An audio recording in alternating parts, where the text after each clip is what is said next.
Pedimos que cubra nuestras mentes, nuestras familias, cubra nuestros corazones con su preciosa presencia. Gracias, Señor, porque usted es fiel, es grande y es maravilloso. Gracias en el nombre de Cristo Jesús. Amén. Gloria a Dios, mis queridos hermanos. ¿Cuántos se están gozando? Amén. ¿Verdad? Nosotros desde la mañana, de hecho, desde como por las 11 de la mañana hicimos un pequeño viaje a la iglesia, ¿verdad? Porque extrañamos el lugar, pero también para agarrar uno de los pequeños mixers que tenemos ahí y cables y un desastre. Ahorita en mi mesa la tengo toda llena de cables, pero la meta era que pudiéramos tener una mejor adoración, ¿verdad? La semana pasada se estaba rompiendo mucho el sonido y propusimos que esta semana iba a ser mejor. Y para la gloria de Dios en mi corazón, yo siento que sí lo ha sido, ¿verdad? Yo siento que la alabanza ha sido mejor. Podemos estar sin distracciones y podemos meternos aún más en lo que es la palabra de Dios. Y yo quisiera que abrieras tu Biblia en el Evangelio según Mateo, capítulo 14, del 22 en adelante. Del 22 al 32 solamente son 10 versículos los que quisiéramos hablar. Lo que quisiera hablar, ¿verdad?, en esta tarde. Y la semana pasada estuvimos hablando acerca de la fe, ¿verdad? El poder que tenemos en el nombre de Jesucristo, lo que representa la fe acerca de el estar con seguridad y estar conectados con Dios, y que cuando estamos alineados a los propósitos de Dios, ¿verdad?, la palabra que damos en el nombre de Jesús, creyendo, ¿verdad?, sin duda, sabemos que mueve los aires, mueve las áreas que para nosotros son imposibles y se convierten en posibilidades, y podemos ver la mano de Dios. Por eso podemos declarar en el nombre de Jesús que las enfermedades se vayan en el nombre de Jesús. Y también hicimos un paréntesis hablando acerca de que muchas veces Dios no contesta lo que pedimos, y es porque en sus pensamientos y en sus planes, en su voluntad perfecta, no es el tiempo o no es en su voluntad. Miramos lo que Pablo, casi al final de su trayectoria, él oraba a Dios pidiéndole que le quitara el aguijón que lo estaba atormentando. Y el Señor le dijo una respuesta que posiblemente él no estaba esperando, que era un no. Cuando él le dijo: bástate de mi gracia, porque cuando tú eres débil, yo soy fuerte. En otras palabras, en la voluntad de Dios no era en sus planes el sanar a Pablo. Y podemos pensar que es algo un poco cruel, ¿verdad?, al mirar que en los planes de Dios muchas veces sus respuestas van a ser no a nuestras oraciones. Pero tenemos que tener el concepto y el conocimiento de que en su palabra encontramos que sus planes no son nuestros planes, o nuestros planes no están alineados a los planes de Dios, y nuestros pensamientos muchas veces no se alinean a los pensamientos de Dios. Y no obstante, aunque muchas veces en esta tierra la respuesta de Dios sea un no, no quiere decir que eternamente Él no tenga mejores planes para nosotros. Porque en sus planes está que cada uno de nosotros podamos irnos al cielo con Él. ¿Cuánto dicen amén? Y yo creo que en estos momentos vamos a hablar un poco más acerca de la línea, acerca de la fe y la seguridad en Dios. ¿Por qué? Porque en estos tiempos y en los tiempos que vienen después de estos tiempos, si lo miramos en Mateo 24, Él menciona que las cosas, va a haber rumores de guerra, va a haber terremotos, va a haber muchas cosas, ¿verdad? Y apuntan hacia el fin. Entonces, ¿qué quiere decir? Que de estos momentos, ¿verdad?, esta pandemia y lo que sigue después de esta pandemia, el pueblo de Dios tiene que tener una seguridad y una confianza en Dios. Tiene que tener una fuerte conexión con Dios. Miremos que la palabra menciona que al final del tiempo también el amor de muchos se va a enfriar. ¿Qué quiere decir? La pasión de muchos con Dios va a enfriarse, ¿verdad? Vamos a entrar al conformismo, vamos a entrar en esa etapa en la cual oramos o no oramos, y es lo mismo, podemos estar tibios. Y miramos que Apocalipsis lo dice algo fuerte cuando dice que porque no fuiste ni frío ni caliente, ¿verdad? Sino fuiste tibio, te vomitaré de mi boca. ¿Qué quiere decir? Nosotros como cristianos, de estos tiempos a los tiempos que siguen, tenemos que estar bien fuertemente conectados a la presencia de Dios. Miramos que la palabra menciona y dice que el reino de los cielos sufre violencia y solamente los violentos o los valientes la van a arrebatar. Y también menciona y dice que el que perseverare hasta el fin, ese será salvo. Entonces el estar apasionados con Dios, el estar enamorados con Dios, el estar conectados con Dios, como miramos la semana pasada, el conocer a Dios va a incrementar nuestra fe. Si no, la palabra dice que la fe viene por el oír la palabra de Dios. Y dice también que conoceremos la verdad y la verdad nos hará libre. Y Cristo dijo, yo soy el camino, yo soy la verdad y yo soy la vida. Y nadie puede ir al Padre si no es a través de mí. Cristo es la vida, Cristo es la fuente. En Juan capítulo 15 miramos que Él es la vid verdadera y nosotros somos los pámpanos. Nosotros conectados en Él solamente vamos a ser capaces de dar frutos. ¿Cuántos dicen amén ahí? Entonces es muy importante que nosotros como cristianos, como hijos de Dios, podamos dar los frutos, podamos estar conectados con Cristo de este punto en adelante. ¿Por qué? Porque no nos garantiza que se va a poner mejor la situación. Nada nos garantiza que se va a poner mejor. Aunque muchas personas digan, oh, se va a poner mejor, nada nos garantiza eso. Pero algo que Cristo y que Dios sí nos garantiza es que Él va a estar con nosotros todos los días hasta el fin del mundo. Tenemos la seguridad de que en su presencia vamos a encontrar la paz que sobrepasa todo entendimiento. Tenemos la certeza que conectados en Él vamos a recibir el gozo, la paz, ¿verdad? Los dones del Espíritu Santo o los frutos del Espíritu Santo, ¿verdad? Que es amor, paz, paciencia, benignidad, templanza, y seguimos más adelante. Y yo quisiera que ya tenemos todos la palabra en Mateo capítulo 14.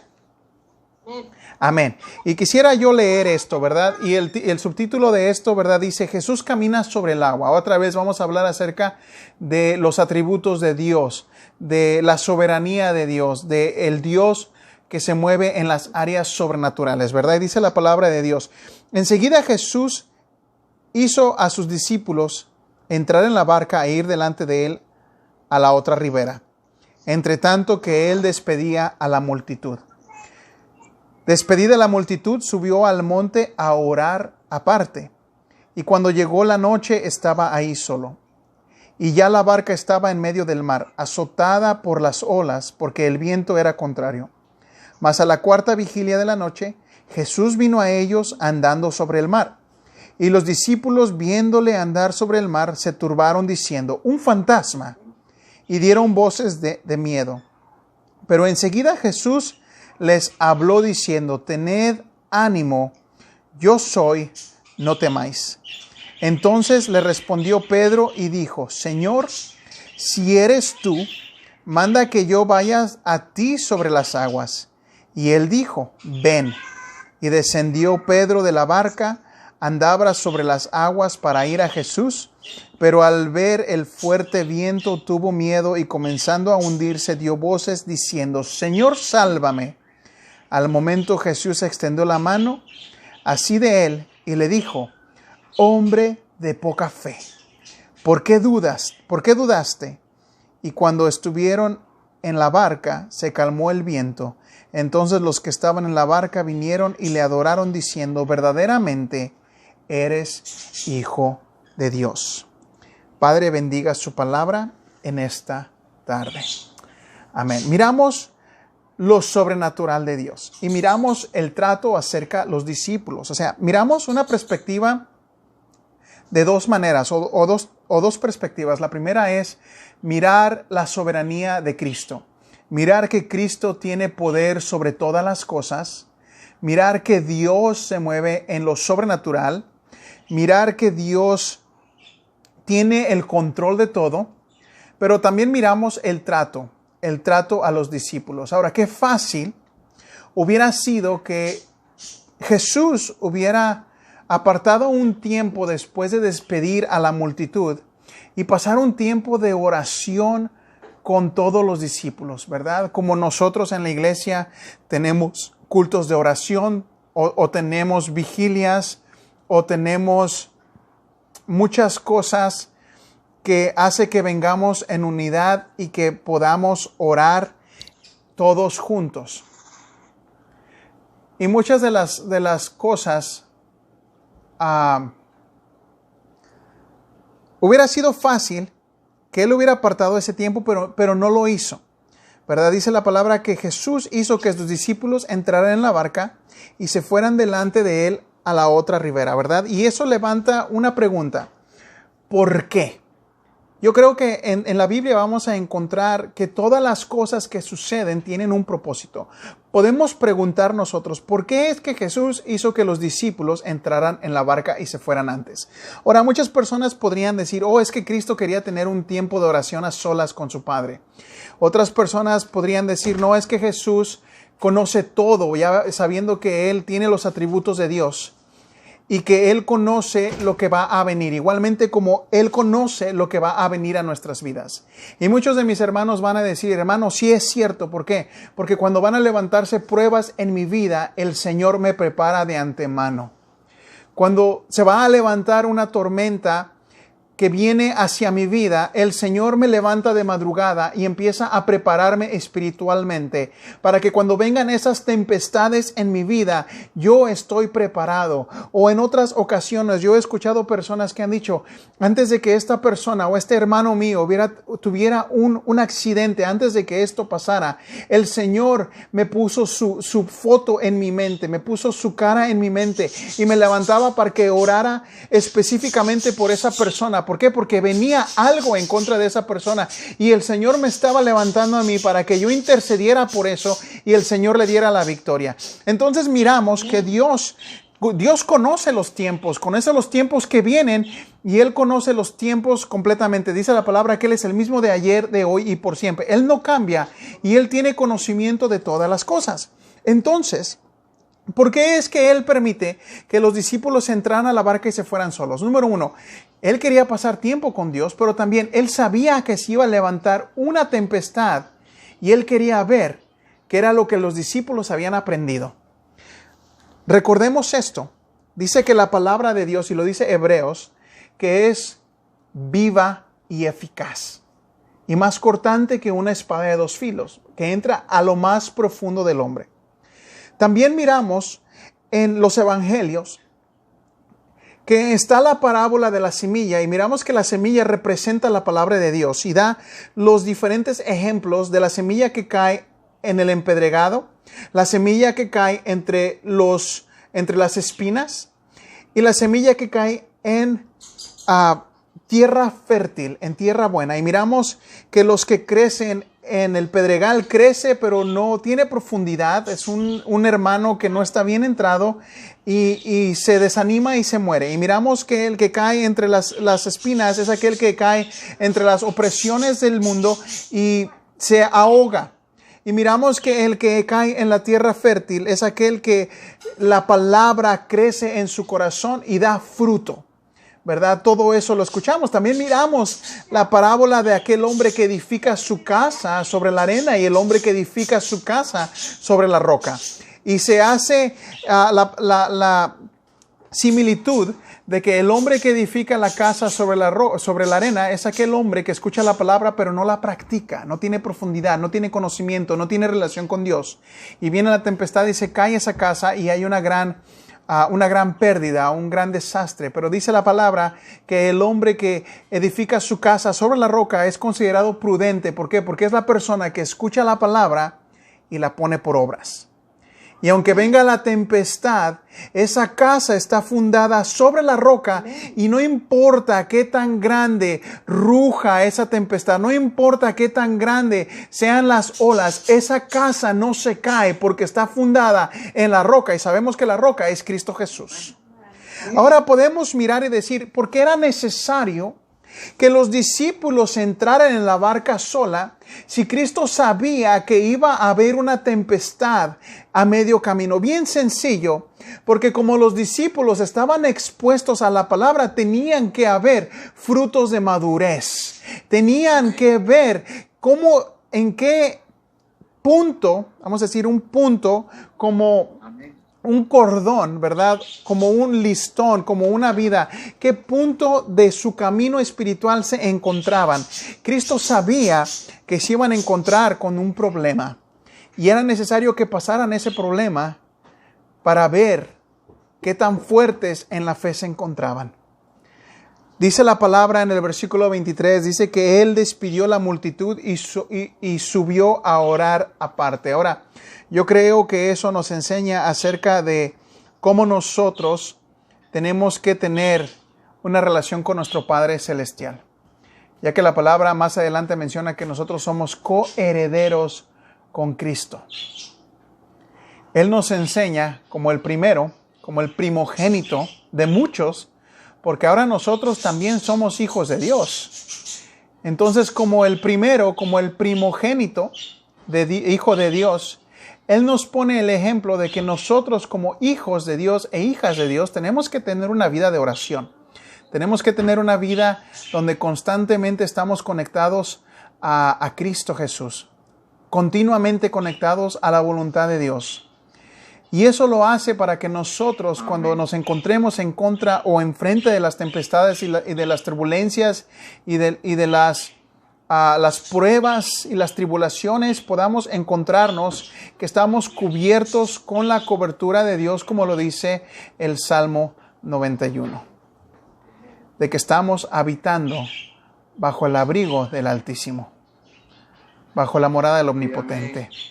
¿Verdad? Amén. Santiago capítulo 4, versículo 7 dice: resistir, someteos a Dios y resistir al diablo, y el diablo huirá de vosotros. Entonces miramos aquí, Jesús se apartó a orar.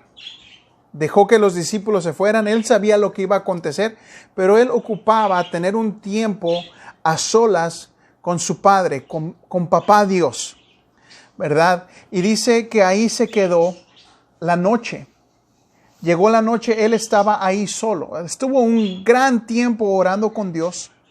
Pero miramos que Jesús tiene los atributos de Dios. ¿Qué quiere decir? Para Él no hay nada imposible. Para nuestro Dios no hay nada imposible. ¿Y qué era la mejor manera de llegar al otro lado? Muchos dirán, es sencillo, pueden acercarse al barco, subirse a otra barca y navegar al otro lado. Pero Él no lo hizo. Él empezó a moverse de una manera sobrenatural. Empezó a caminar sobre el agua. Y yo creo que eso habla muy claro de que empezó a moverse sobrenaturalmente. Podría preguntarle a todos ustedes que están ahí viendo, ¿quién de ustedes puede caminar sobre el agua? Que levante la mano. Y yo puedo mirar que nadie puede caminar sobre el agua. Yo creo que la mejor opción era aventarse en una alberca y descubrir que cruzamos el agua, caemos dentro del agua y miramos que nosotros en nuestra realidad física no podemos caminar sobre el agua. Pero miramos que Jesucristo sí, y Él empezó a moverse sobrenatural. Ahora, ¿por qué es importante que Él se empiece a mover de esa manera? Por lo que sigue un poquito más adelante. Dice que Él estaba solo, y el versículo 24 dice que la barca estaba en medio del mar azotada por las olas. Porque el viento era contrario, o sea, el viento era fuerte, era una tormenta. Los discípulos estaban pasando un mal momento, estaban batallando en navegar, ¿verdad? Y Jesucristo ocupa moverse sobrenaturalmente. Igual nosotros cuando estamos encontrándonos en mares contrarios, olas contrarias, vientos contrarios, situaciones difíciles, tiempos como en estos tiempos que son unprecedented, como llaman, tiempos difíciles, ¿verdad? Tiempos que uno no esperaba.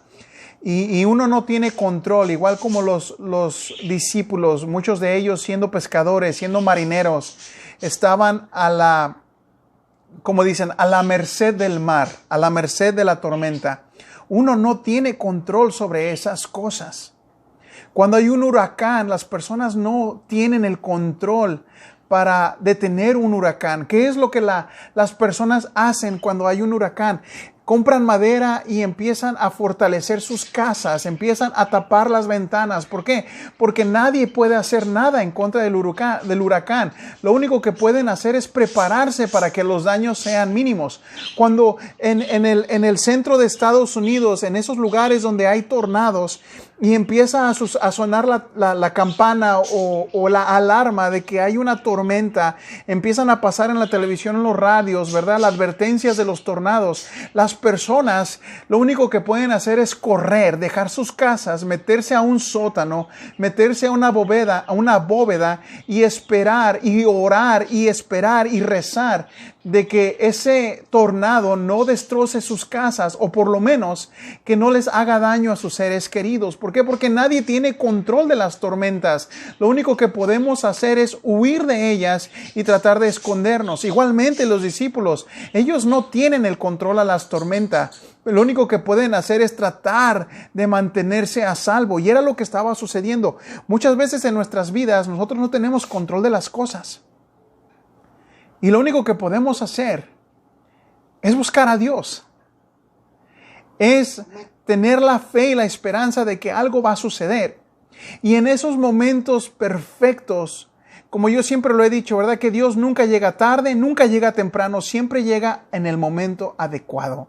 En el momento cuando nosotros más lo necesitamos. Y en esos momentos es donde Dios tiene que moverse de una manera sobrenatural, porque las cosas imposibles son las cosas que Dios transforma sobrenaturalmente. Las tormentas, Dios las mueve sobrenaturalmente. Él tenía que aparecer de una manera sobrenatural para que los discípulos miraran y entendieran que solamente Dios hace las cosas imposibles en posibilidades. Las cosas difíciles las transforma en cosas fáciles. Las cosas que son difíciles y que están fuera de nuestro control, Dios las mueve. ¿Por qué? Porque esa es la especialidad de Dios. Dios se mueve en la zona sobrenatural. Dice la palabra que los discípulos le vieron andar sobre el mar y se turbaron, tuvieron miedo diciendo, un fantasma. Y dieron voces de miedo. O sea, ellos miraron, estaban batallando con la tormenta y luego miraron a un hombre caminar sobre el agua, sobre las olas, y tuvieron gran temor. Te diré una cosa, solamente Dios es capaz de hacer esas cosas. Solamente Dios es capaz de moverse sobrenaturalmente. Y el versículo 27 dice que enseguida Jesús les habló y les dijo, tened ánimo, yo soy, no tengan miedo. Yo soy. Nosotros no sabemos lo que va a pasar el día de mañana porque no está en nuestras habilidades saberlo, pero Dios sí lo sabe. Salmo 119, 105 dice, es lámpara a mis pies tu palabra y lumbrera a mi camino. ¿Qué quiere decir? Quiere decir que Dios alumbra a nuestro presente. Por eso dice, es lámpara a mis pies. En el presente Dios está, pero también en el futuro. Porque dice la palabra que es lumbrera a mi camino. O sea, no nada más alumbra a mi presente, pero ilumina hacia donde yo voy a caminar. Ilumina hacia donde yo me voy a mover en el tiempo futuro. Entonces, Dios conoce lo que viene el día de mañana. A nosotros no lo conocemos porque no está en nuestra habilidad. Y Dios no nos ha diseñado para que conozcamos esas cosas. Pero Dios nos prepara en estos momentos para las cosas que vienen en el futuro. Sea una tempestad y Dios nos prepare para que peleemos en el futuro y tengamos la victoria. Porque la palabra de Dios dice que Él no nos da nada que nosotros no podamos sobrellevar. Y Dios nos prepara para las cosas que vienen, pero también Dios prepara las bendiciones que vamos a recibir adelante. Amén. Mientras caminamos ese camino. Entonces, Jesús conocía la tempestad que estos hombres iban a pasar a medio mar, pero también sabía que Él los iba a encontrar a medio camino y los iba a fortalecer, los iba a animar y iba a mostrarles su gloria. Yo por eso digo, Señor, en medio de estas tempestades, muéstranos tu gloria. Muéstranos tu gloria, muéstranos lo sobrenatural, su soberanía. Muéstrenos que usted es Dios soberano. Muéstrenos que en nuestras imposibilidades podemos obtener la victoria porque estamos cubiertos y tenemos el poder en el nombre de Jesús. Amén. Ahora, aquí está lo importante que quiero que pongamos atención. Dice que Pedro, cuando Jesús se reveló diciendo que era Él, Pedro entonces se levanta y le dice, Señor, si eres tú, manda que yo vaya a ti sobre las aguas. Y Jesús le dijo, ven. Podemos mirar que Dios nos invita a que nosotros también nos movamos en el área sobrenatural. Y quiero hacer un pequeño paréntesis ahí, un pequeño paréntesis. La semana pasada hablamos acerca de la maldición sobre la higuera. Y miramos que Jesús habla a los discípulos cuando vienen de regreso y miran la higuera que se ha secado porque no dio frutos. Y Él les habla a los discípulos diciéndole que si tuvieran una fe tan pequeña como un grano de mostaza, pudieran ordenar al monte que se mueva y se eche a la mar, mientras no haya duda y creamos en nuestro corazón. O sea, hablando de una fe. Cuando nosotros podemos tener una seguridad fuerte con Dios, Dios nos invita a que también nosotros nos movamos en una área sobrenatural. Y lo digo en este sentido, en que el poder que hay en el nombre de Jesús se haga realidad y se active en nuestras vidas. ¿Cómo es eso? Que cuando tú oras en el nombre de Jesús para que una persona sea sana, va a ser sana. Cuando tú oras para que una persona sea liberada de un espíritu y lo haces en el nombre de Jesús, esa persona sea liberada en el nombre de Jesús. Ahora, te voy a decir por qué nos invita a que nosotros también nos movamos en esa área sobrenatural. Porque la palabra de Dios dice que estas señales os seguirán a aquellos que son mis discípulos. Orarás por los enfermos y los enfermos sanarán. Pondrás manos sobre los endemoniados y serán libres. Son las señales, son los frutos que nosotros como cristianos damos cuando empezamos a caminar en el área sobrenatural. Dice la palabra que Pedro